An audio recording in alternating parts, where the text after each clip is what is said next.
एक दोस्त के विश्वासघात ने 13 साल के अली की जान ले ली। दरअसल अली शाम के करीब 7:30 बजे कोचिंग से वापस अपने घर जा रहा था। वहीं उसका दोस्त आता है और बातों ही बातों में बहला फुसलाकर उसे अपने घर लेकर जाता है, जहां पहले से ही 21 साल का रेहान मौजूद था। रेहान ने अली के साथ दुष्कर्म करने की कोशिश की, लेकिन अली के बगावत करने पर, चीखने चिल्लाने पर रेहान ने एक नायलॉन की रस्सी से अली का गला दबाकर उसकी हत्या कर दी। 30 जनवरी 2026 साधारण सा दिखने वाला दिन कादरी परिवार के लिए न भूल पाने वाला दिन बन गया। हर फाइल के पीछे एक सच्चाई छुपी हुई होती है और हर सच्चाई के पीछे एक जुर्म। नमस्कार, मैं नीति पटेल। आप देख रहे हैं द केस डायरी, जहां पर सच्ची घटनाएं सुनाई जाती हैं। दरअसल ये घटना है इंदौर के रहने वाले 13 वर्षीय अली कादरी की, जो कि 8वीं क्लास का स्टूडेंट होता है। पढ़ने में ठीक ठाक, शांत स्वभाव, श्रीनगर कॉलोनी का रहने वाला ये मुस्लिम बहुल सोसाइटी है। आसपास के लोगों में सोसाइटी में अली की अच्छी छवि थी। सभी अली को सीधे स्वभाव की वजह से ही जानते थे। शाम के करीब 7:30 बजे अली कोचिंग से वापस आता, अपने फ्रेंड्स के साथ खेलना, साइकिलिंग करना, यही उसका डेली रूटीन था। ऐसे ही 30 जनवरी 2026 शाम के 7:30 बजे जब वो वापस घर नहीं आता तो घर वालों को लगा कि वो हो सकता है अपने दोस्तों के साथ खेलने लग गया होगा। ऐसे ही समय गुजरता रहा। 8 बजे, 8:30 बजे अली अभी तक घर वापस नहीं आया था। अब घर वाले परेशान होने लगे। घर वालों को अली की फिक्र होने लगी। अली को ढूंढने लगते हैं आसपास में, दोस्तों के यहाँ, जहाँ खेलने वाली जगह हैं वहाँ पर, लेकिन अली का कहीं पता नहीं चलता। अब उनके साथ आसपास के लोग भी अली की तलाश करने लगते हैं। थक हार कर सभी लोग MIG थाना पुलिस में जाकर अली की गुमशुदगी की रिपोर्ट दर्ज कराते हैं। पुलिस ने अली की मिसिंग रिपोर्ट दर्ज कर ली और फिर वहाँ से जांच शुरू होती है। पुलिस और सोसाइटी के लोग अली की खोज करने लगते हैं, खोजबीन करने लगते हैं, ढूंढने लगते हैं। काफ़ी रात बीत जाती है, लेकिन अली का अभी तक कहीं कोई पता नहीं चलता।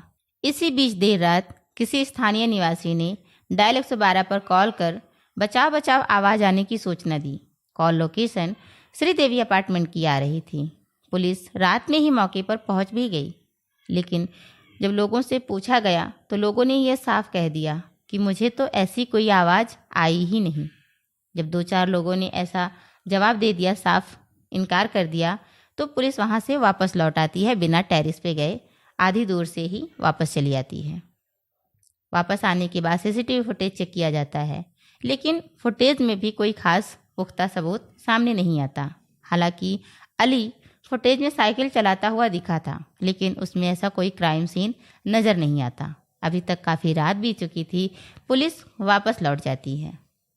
मोहल्ले वाले, सोसाइटी वाले अभी भी अली की खोजबीन कर रहे थे, अभी भी अली को ढूंढ रहे थे, लेकिन अभी तक अली का कहीं कोई सुराग नहीं मिला था। अब अगले दिन यानी 31 जनवरी 2026 को फिर से पुलिस आती है और दोबारा से सर्च ऑपरेशन शुरू होता है। जो CCTV फुटेज थे फिर से चेक किया जाता है, लेकिन इस बार एक नई बात सामने आई। अली के साथ 2 और लड़के थे। दोनों लड़के अली को श्रीदेवी अपार्टमेंट की तरफ ले जाते हुए दिखाई दिए, जिसमें से 21 साल का रेहान भी मौजूद था। हैरान कर देने वाली बात यह थी कि कल से रेहान अली को ढूंढने का झूठा नाटक कर रहा था।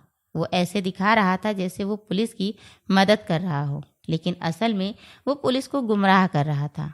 हालांकि सोसाइटी वालों ने रेहान के प्रति अपना शक जाहिर किया था, लेकिन बिना किसी पुख्ता सबूत के किसी पर आरोप नहीं लगाया जा सकता। अब यहाँ से पुलिस दोबारा से उसी बिल्डिंग में जाती है जहाँ देर रात किसी ने डायल 112 पर कॉल करके बचाव बचाव आवाज़ आने की सूचना दी थी। लेकिन इस बार पुलिस खाली हाथ वापस नहीं आती। इस बार टेरिस पर अली की खून से सनी हुई जैकेट मिलती है। वहीं जैकेट के पास हाथ पांव के निशान भी बने थे। पुलिस का शक और भी गहरा गया। रेहान को अरेस्ट कर लिया गया। पूछताछ में रेहान ने अपना जुर्म कबूल कर लिया। दूसरी तरफ पुलिस उस अपार्टमेंट की, उस बिल्डिंग की फिर से सघन तलाशी लेती है। बिल्डिंग के पास नीचे अली का स्कूली बैग बरामद हुआ। वहीं एक 4 व्हीलर खड़ी थी, उसमें पीछे शीशे पर, कांच पर लिखा था, तेको नहीं मारना था। इस बात का क्या मतलब है, ये बात पुलिस जांच कर रही है, पता कर रही है। रेहान के फ्लैट में पुलिस जांच करती है, तलाशी लेती है, तो रेहान के कमरे में एक पलंग पेटी के अंदर से अली का शव बरामद किया गया। हैरानी की बात यह थी कि उस पलंग पर एक बुजुर्ग महिला सोई हुई थी। इस डेड बॉडी को एक स्नाइपर डॉग ने तलाश किया। दरअसल बताया जाता है कि वो डॉग बार बार उस पलंग के पास जा रहा था, लेकिन क्लियर किसी को यह समझ में नहीं आ रहा था, क्योंकि पलंग के ऊपर एक बुजुर्ग बीमार महिला सोई हुई थी। लेकिन जब उस महिला को सहारा देकर उठाया गया और फिर जब पलंग को खोला गया तो उसके अंदर ही अली का शव बरामद हुआ। MY अस्पताल में डेड बॉडी को पोस्टमार्टम के लिए भेज दिया गया। क्षेत्रीय DCP कुमार प्रतीक के अनुसार इस मामले में रेहान और एक नाबालिग आरोपी को अरेस्ट कर लिया गया है। पुलिस की सख्त पूछताछ में रेहान टूट गया और उसने ये कबूल किया कि अली को बहला फुसलाकर अपने घर लेकर गया और उसके साथ दुष्कर्म करने की कोशिश की। अली के विरोध करने, चीखने चिल्लाने पर रेहान ने नायलॉन की रस्सी से एक बार नहीं कई बार अली का गला घोटा। रिपोर्ट में मौत की वजह गला घोटना बताया गया है। चेहरे पर कई गंभीर चोटों के निशान हैं जो कि ईंट से वार की पुष्टि करते हैं।